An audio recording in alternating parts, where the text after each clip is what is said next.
My wife slapped me at our anniversary party, so I served her divorce papers on the spot. My name is David, and for 5 years, I thought I had the perfect marriage. Chloe was beautiful, charismatic, and the life of every party. What I didn't know was that I was married to a master manipulator, a woman who saw my calm demeanor as weakness and my love as a license to control. Our entire relationship was a stage, and our 5th anniversary party was the night she decided to break character in the worst way possible. The party was at a luxurious rooftop venue, all soft lighting and stunning city views. It was filled with our friends, my colleagues and Chloe's large, boisterous family. I had spent a small fortune to make it perfect for her. For weeks she had been on edge about every detail: the flowers, the music, the seating chart.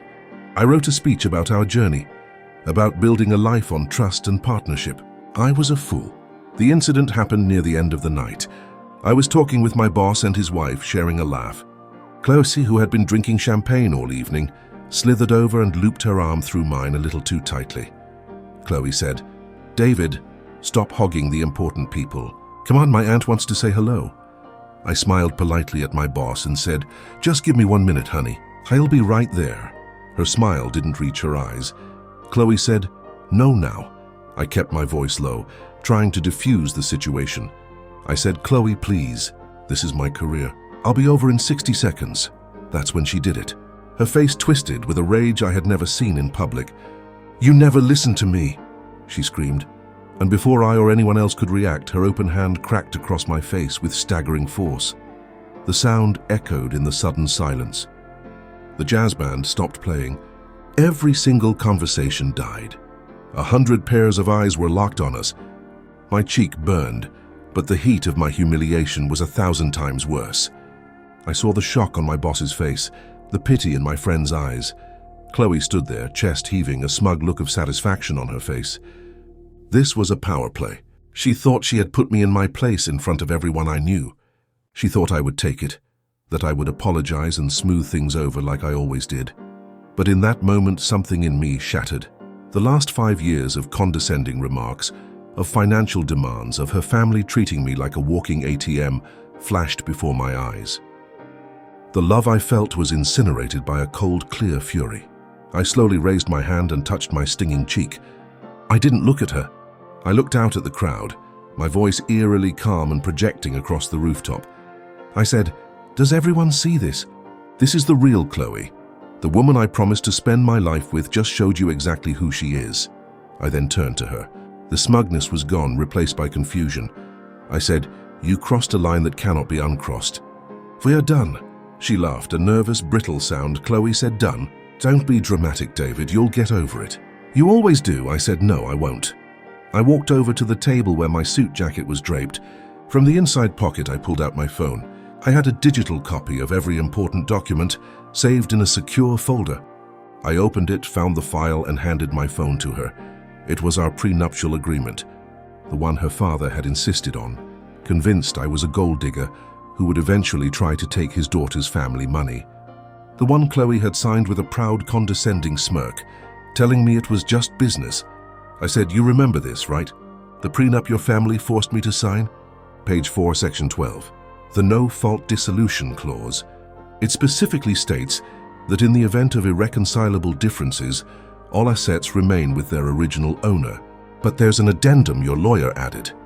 It says that any act of physical abuse or public defamation that causes demonstrable harm to the other party's reputation or career nullifies the entire agreement. Her face went from confused to pale to absolutely bloodless. She stared at the screen, her hands beginning to shake. Chloe said, that was for you, to protect me from you."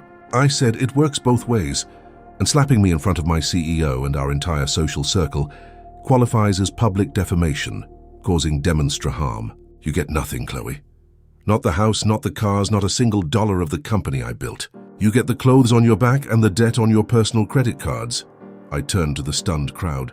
I said, "The party is over. Thank you all for coming." The silence was broken by Chloe's wail, a raw, desperate sound of pure panic. "David, no, please. I'm sorry. It was a mistake." I didn't even look back.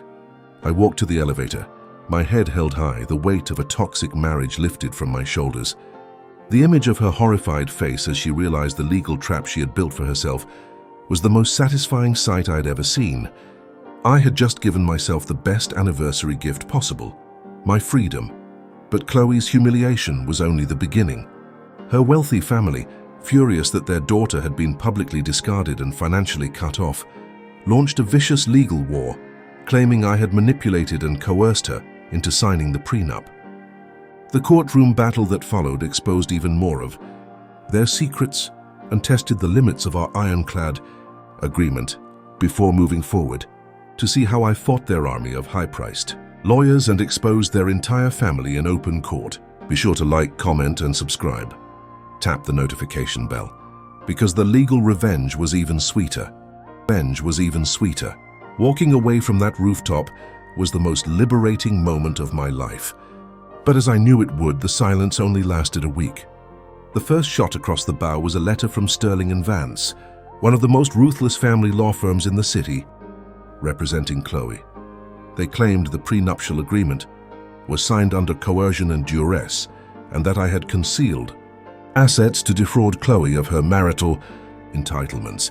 They were demanding not just a voiding of the prenup, but alimony and a 50% stake in my tech consulting firm.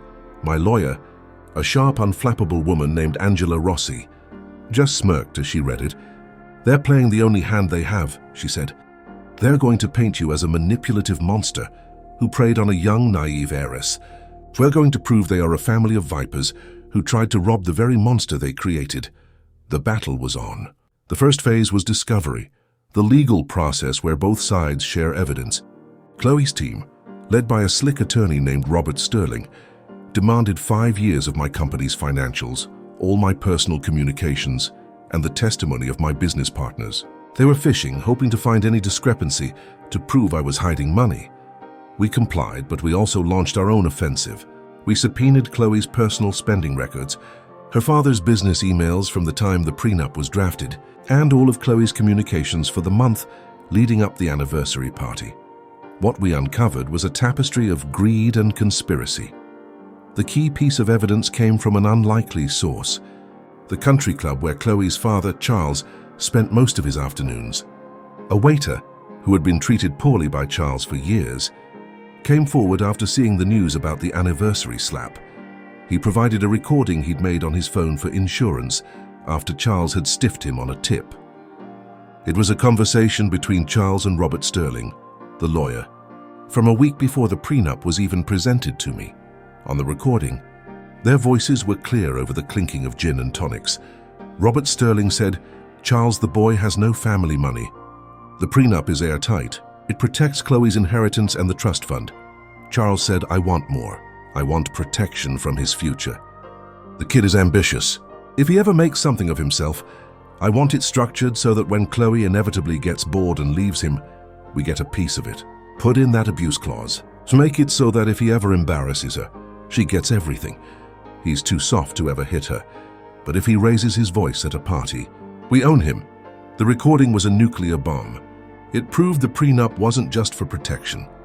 It was a predatory, premeditated trap designed to exploit my future success and any minor marital conflict.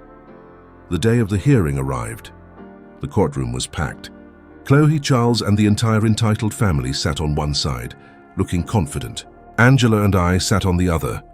Robert Sterling stood and gave an Oscar-worthy performance, painting a picture of a vulnerable Chloe, pressured by her powerful older fiancé into signing a document she didn't understand.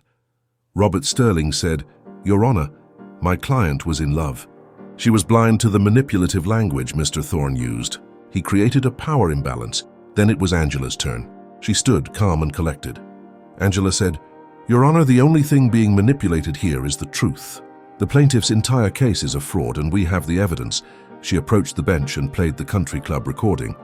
As Charles's voice filled the courtroom, plotting to own me, the color drained from his face. Chloe stared at her father in horrified disbelief. The smug looks on their lawyers' faces vanished.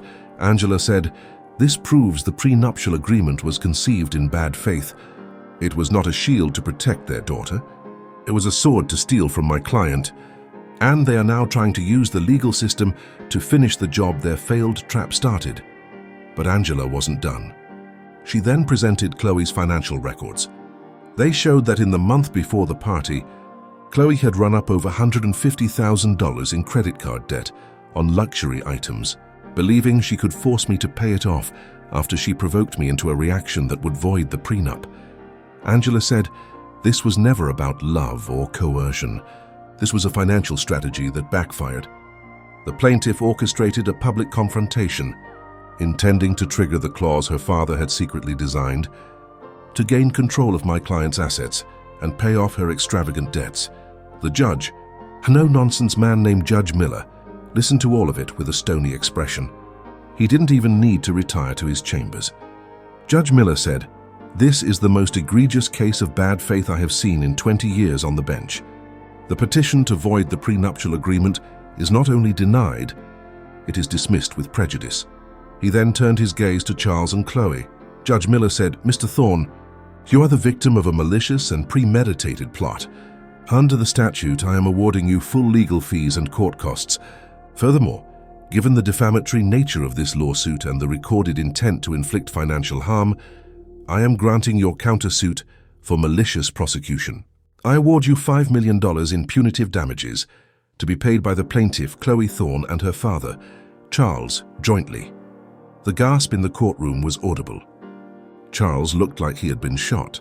Chloe burst into tears, this time real ones of utter defeat. Their own greed and arrogance had not only cost them the case, but had financially crippled them. The prenup they designed to enslave me had become the instrument of their own bankruptcy. As we walked out of the courthouse, a free man in every sense of the word, Charles lunged at me, his face contorted with rage. Charles said, "You ruined my daughter. You ruined me." I stopped and looked at him, the man who had looked down on me for a decade. I said, "No, Charles, you did that all by yourselves. The only thing I did was stop letting you." I turned and walked away, leaving their crumbling empire behind me. The legal revenge was complete. It was more satisfying than the divorce itself, because it proved in a court of law that I was never the villain in their story. I was just the one who finally fought back.